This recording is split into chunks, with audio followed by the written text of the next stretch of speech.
call from an inmate at the county jail. This call is subject to recording and monitoring. To accept charges, press 1. To refuse charges, press 2. Well, hello, Rachel. Yep, we got everything all worked out here. So you have a very good support team, and I've spoken to some of the folks over there at the women's prison, and they're excited about you getting over there. So it's just a matter of time now, and we're going to do the best we can to make your stay pleasant. But remember, you're going to prison, you committed a crime. Yep, and just like the old saying goes, with the no crime goes unpunished. So crime and punishment goes together. Well, yeah, and there are a whole bunch of issues over there. And one of the ways you could feel comfortable about accomplishing something and about, I guess, helping out with your self-worth and your usefulness to society is to report on anything that you see over there that is not compliant with policy and not compliant with law and things that are unsafe, because these guys are constantly going to be hounding you about following the rules, and you just need to let them know that if they don't follow the rules, there's consequences. We hear a lot about people that nobody is against. No one is above the law. That includes state and federal agencies. They're not above the law either. And with the recent shutdown of the Dublin Federal Prison, I definitely want to keep this stuff in the news. When things go wrong, we need to let everybody know. And well, a lot of it is because you're being pressured into staying silent. Like not long ago, the Tacoma Community College lost its contract with the Washington Correction Center for Women, and they didn't want that information to get out, and so they were actually asking people that were incarcerated over there not to share that information. They wanted some time to find a replacement. And once in a while when I'm talking to folks, I'll ask them if there's been a replacement or what's the story behind higher education. And I'm not always happy with the answer because they're doing a lot of dinking around. But I can understand an agency that is struggling to stay within its budget or to work with minimum staff. And if the DOC would broadcast their limitations, I think the public would be more likely to support it. And if the agency tends to hide stuff, I think the public would be more interested in getting that information out and probably admonishing the Department of Corrections. So it scares me to think that this organization, this department, believes You have that 60 seconds they remaining. can hide stuff and continue on in a normal manner. Especially times in an election year when there's a new administration coming in. In order to stay in this position, you're going to have to present the best picture of your agency as possible. And our job is to make sure that picture is accurate.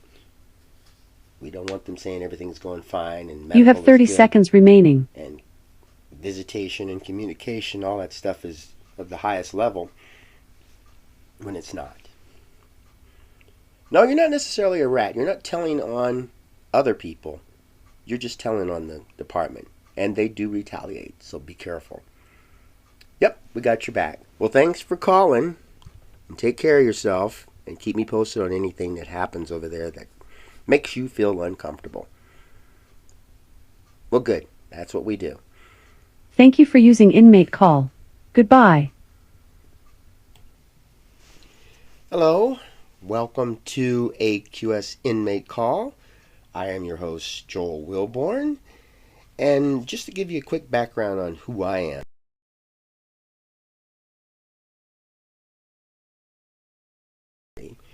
in political science. And I really love political science. I like politics. I like talking about it. I like watching it. I like getting involved. It's just a fascinating subject.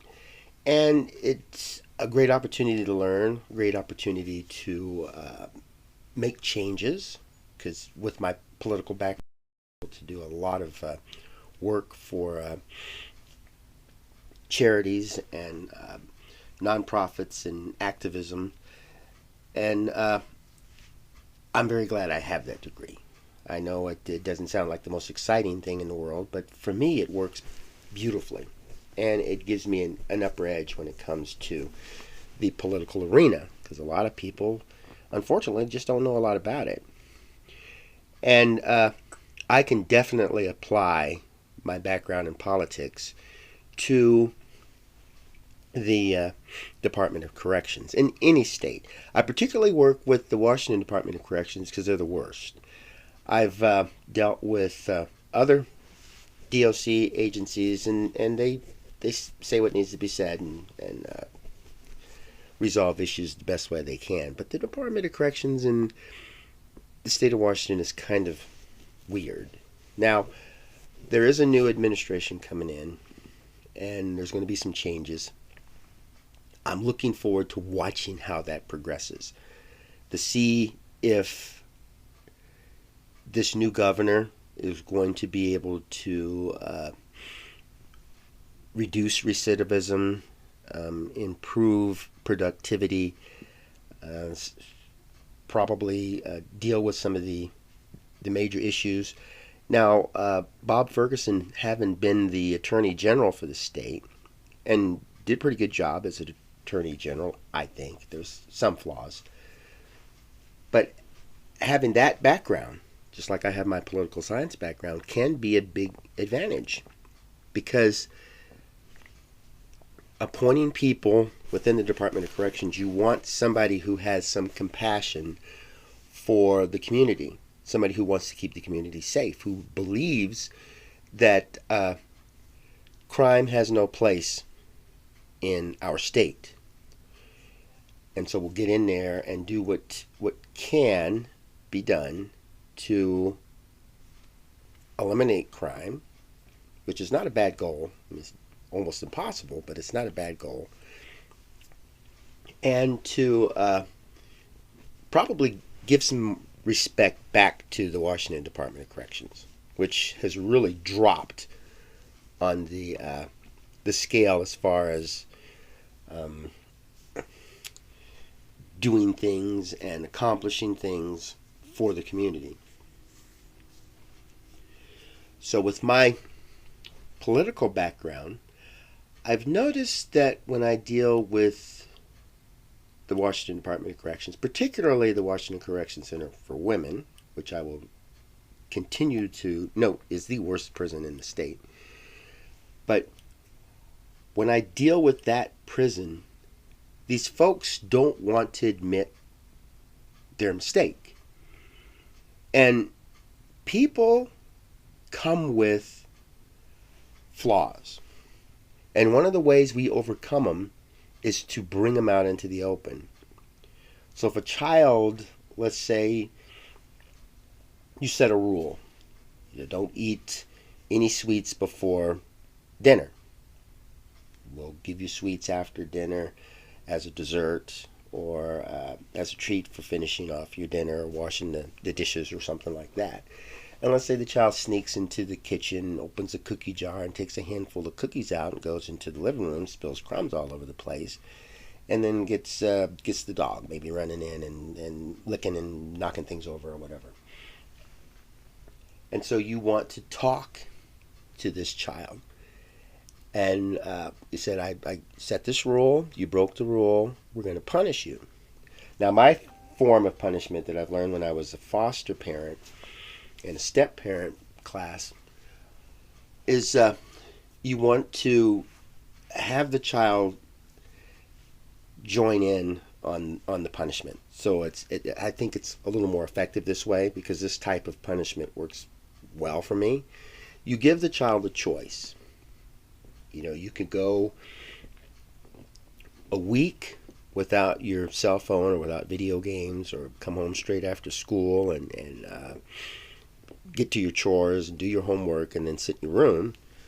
Or you can help, let's say your neighbor, maybe an elderly neighbor, clean up junk and stuff in the yard, and do that until the task is complete. Which one of those things do you want to do? And it's kind of hard for the child to blame you and say, this is all your fault, this is a terrible thing, when you give that choice. And the child may choose, well, help the neighbor, and then learn something from that. But what's going to happen from the fact that this child made this mistake and got caught? The child's either going to be a little more careful next time or realize that this is not worth it. And this is something that carries on into adulthood. Person gets a job and realizes, if I don't follow these rules, there's some consequences, and we don't always get away with it. And we learn from that mistake. And when you acknowledge that mistake, it's easy for you to move on. And so when the Department of Corrections makes a mistake, it should own up to it. And a lot of societies, and the United States is included in this, we respect people who own up to their mistakes. If there's a senator who cheats on his wife and gets caught, and he's standing out there and saying, I didn't do it, and this is disrespectful to my family, it just gets the person deeper into it. And so if the person comes out and says, I did this, I was wrong, I'm working on my weaknesses, I hope you will forgive me.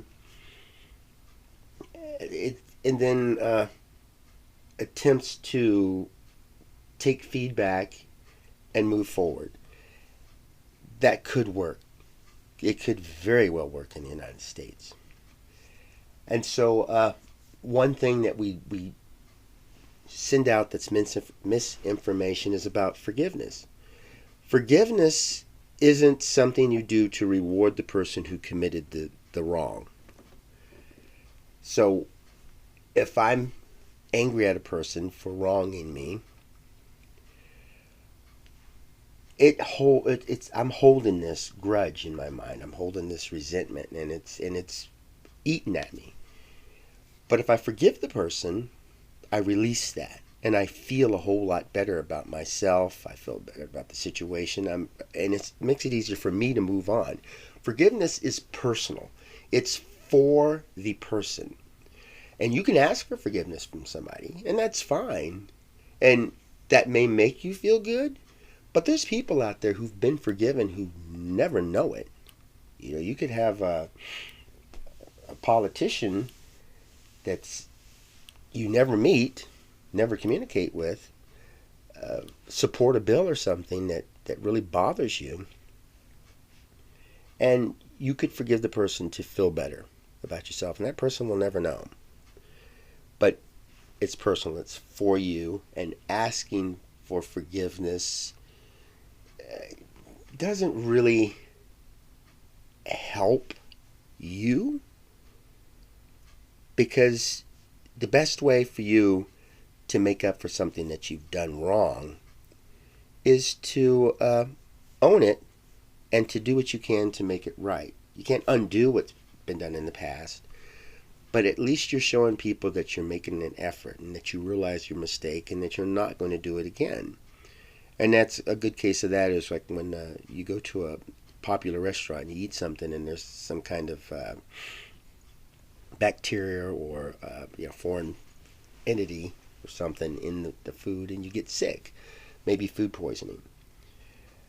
And this company does what it can to win your business back and probably puts in a new policy that extra cleans kitchens, or they probably will at the end of the day or something like that scrub everything down and bring a team in there. But they'll do what they can, maybe even check their vendors and stuff to try to prevent this. And so the best restaurant to go to after an incident like that is a restaurant that had it, because they're being very careful. And you could forgive them and feel better about yourself and get on with your life, which is what they would prefer, because they made an effort to get your forgiveness and to get you to feel comfortable about it. And yours, because you actually opened up your mind, allowed them to make an effort, and then you accepted it so you can feel good about yourself. And you can feel good about going back to the restaurant. That's a background on forgiveness.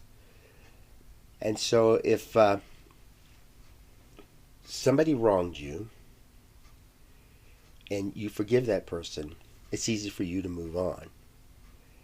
And when people go to prison, that's what we need to look at. Is this prison going to help this person not go back?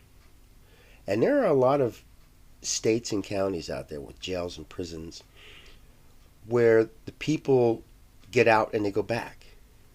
And how can you forgive a person who goes to prison for like 2 years and gets out and then commits a crime and then goes back? And we want the prison to have that reputation. These people come in, they go out. It's easy for the community to forgive them. It's easy for the community to believe in the prison.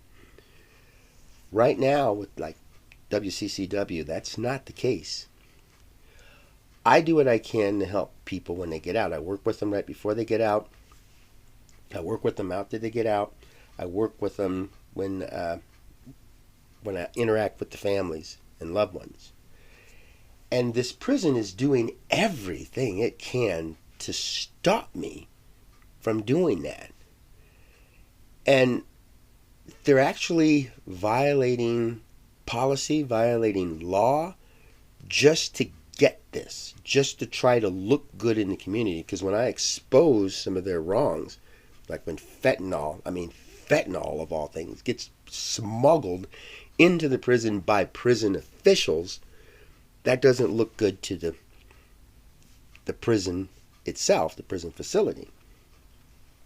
And it's hard for anybody to support the staff in there. Maybe they'll be transferred to another prison, or if it gets really bad, they just might be terminated. And they're trying to avoid that. A lot of the complaints that I did, officials would come down and check out the prison. I would complain to my local legislators. They would go down there, or somebody representing them would go down there. Complain to listeners, like on this podcast, and then it gets to the news, and the news looks into it. Is this true? Oh yeah, let's go talk to the officials. And they don't want that kind of negative attention. But if you don't want it, don't give us something to talk about. Hiding it isn't going to help, and it's certainly not going to give you a good reputation in the community. And that's why when people get to the prison, I would rather hear directly from the people that are in there than from the prison officials who come out and just say just about anything they want. I personally have experience in their misinformation and their personal attacks and withdrawing privileges that I'm supposed to have. Now, I was very fortunate in a series of recent events. There's a dark cloud that came down. I met a person who's in prison, proposed to her, She accepted. We put in all the paperwork to get married. The prison is supposed to offer a marriage ceremony, and it should be neutral on marriage. It shouldn't be for it or against it. It's just more or less, if this person wants to get married, they do what they can to make it happen. And with her, we went through that process and got approved. And then it went to the superintendent, who was supposed to set up the ceremony. And since I'm not on the visitation list, they just bumped me off of that. I can't go in person and visit. And then they managed, right after this got to her desk, to block me from the Securus account, which allows for video visits and virtual ceremony. So it's going to have to be an unusual circumstance that they'll have to set up, because they blocked everything. And they want to put the blame on me. It was something I did. But considering I really haven't done anything in the visiting standpoint, because I haven't visited for years because they blocked me.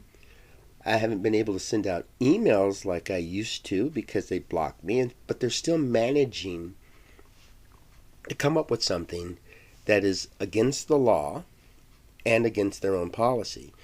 So with this dark cloud that came up, now I get an opportunity to make a how-to video on how to use arbitration to fight a restriction on the email service that everybody has a right to use. To block me for life means I committed something atrocious, something terrible. You're not going to give a life sentence to somebody who jaywalks. But the DOC will. They will permanently ban a person from a privilege on a minor offense if it's real. They're willing to make stuff up. And so with this arbitration, since they're telling me we terminated your right to communicate with your fiance, and then I go into the user agreement for Securus, and Securus says we, Securus, are the only ones who can terminate an account. The account owner can terminate the account, which Securus would approve. Law enforcement, doing an investigation or something, or maybe a finding of guilt, could do that. Court system could do that. But Securus has the final word because they take responsibility. And they tell me that the DOC, who has absolutely no right to terminate a Securus account, that immediately shows me that they're not true. And anything they say about me, I can immediately tell when it's not real, when it's fake. And this is obvious. So they've already sent me a statement, which I've been wanting for years, telling me why they terminated it. And then now I could use that in my arbitration. I can go into the user agreement and state that the DOC has no right to terminate a Securus account. And then that would force them to come out with what they said that I did that was so evil. Because even Securus itself says if we terminate your account, it's because of something that's practically illegal, or that's dangerous, or that it was just that they feel that any further use of their services would do more harm than good. And even if let's say you had a party and you had a person in it that was just causing all kinds of problems, you'd want that person to leave. And you might even not want the person to come back to your residence anymore. But it would take quite a bit of action for you to do that. Or maybe on your side, maybe you're just jealous. Or maybe you're upset about something that somebody said. And it's just like a misinformation. But you would have a better reason to want this ban than just something simple or that was made up. The DOC, they're political. They will hide behind a bunch of lies to get what they want. And we all have to keep that in mind. They're supposed to help us cut down on crime. We catch the criminal, we lock the person up. Violent offenders should be in there for a while. And we have the judicial system to weed out the people who need to be in prison and the people who don't. And with a budget cut and a shortness on manpower, we shouldn't be sending as many people to prison. That's something we should be looking at. And so these are things I would like to bring out to the public. I'd like to share with my legislator and share with you, the public.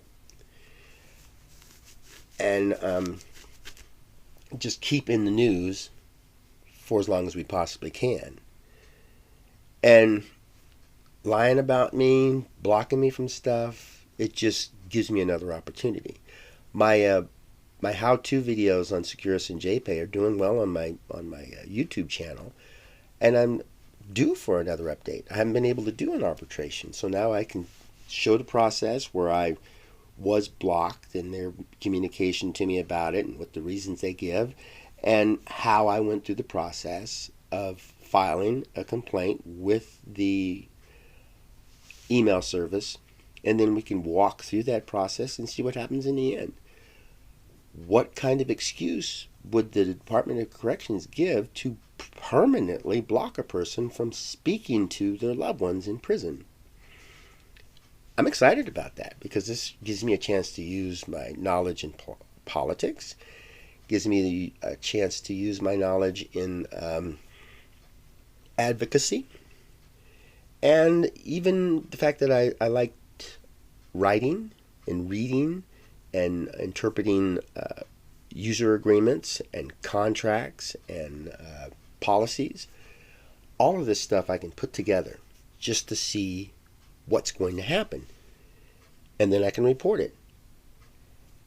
And you guys can use that information and the information that you have on your own and the information that you research and determine if you want to join this cause, or if you want to fight this cause, or if you just want to stay out, or if you want to hear more.